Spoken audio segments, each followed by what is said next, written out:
The Thule Atmos X3 for the iPhone 6 Plus and the Griffin Survivor Core for the iPhone 6 Plus are two of my favorite cases for, you guessed it, the iPhone 6 Plus.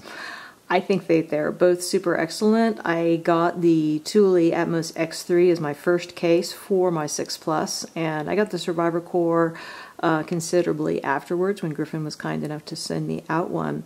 But they have both been excellent cases. Until now, I was only able to compare them by switching the case off, for one by one and putting it on my phone and taking it off.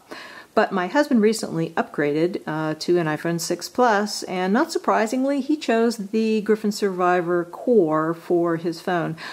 In full disclosure, I did not give him the option of choosing the Thule Atmos X3, and I don't think he would have chosen it anyway, because the blue is maybe a little bit on the bright side for him.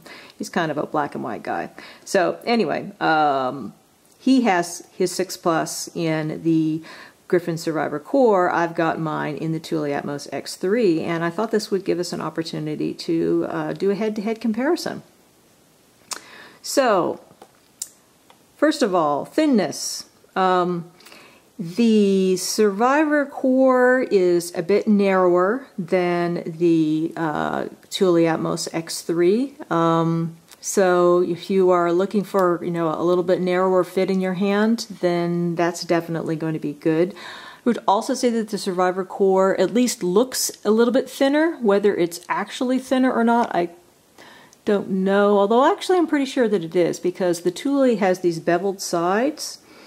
It makes it look thinner than it really is, but actually it's not quite as thin.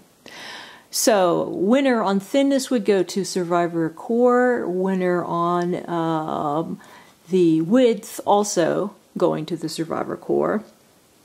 Height, however, the winner would be the Thule Atmos X3, in that the Survivor Core, the corners, which are designed to give more protection to the Survivor Core, do go up around in the corners, and therefore the total height of the Griffin Survivor Core is greater than the Thule Atmos X3.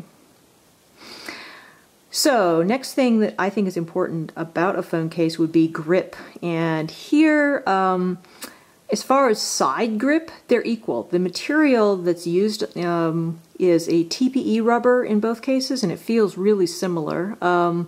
It gives an excellent grip on the sides for picking it up.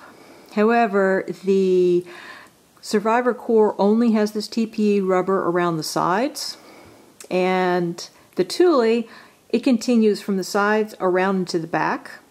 So as a result, the back grippiness of the Thule is really quite excellent. If you happen to set it on your lap in the car, for example, it's not going to slide very easily because of this TPE.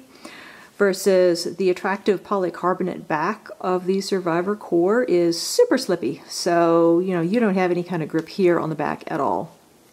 So grip wars, I think definitely the Thule Atmos X3 is a winner. Port coverage. So the Survivor Core has covered speaker holes, which I think is probably just a little bit more protective.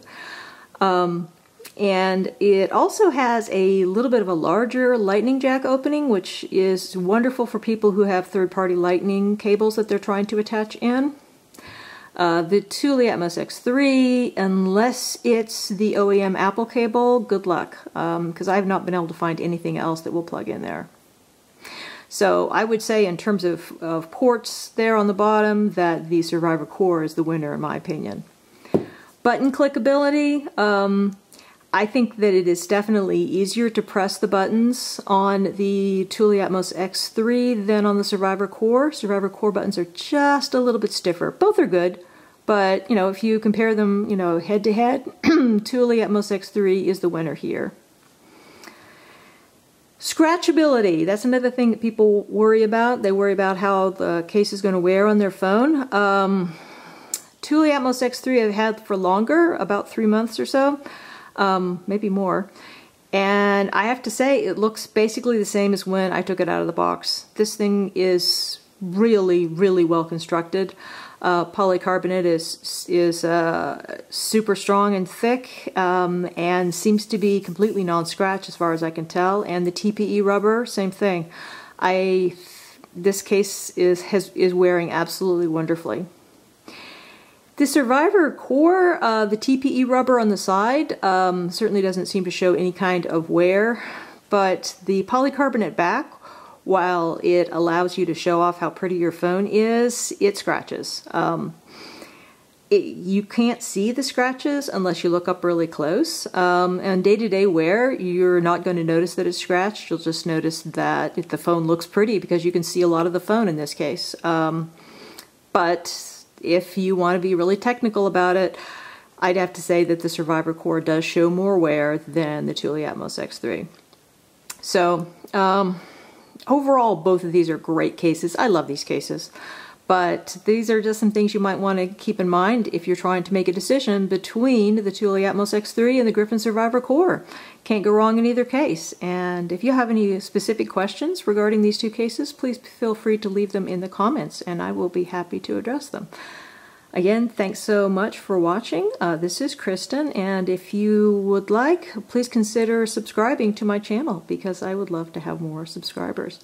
Thanks so much.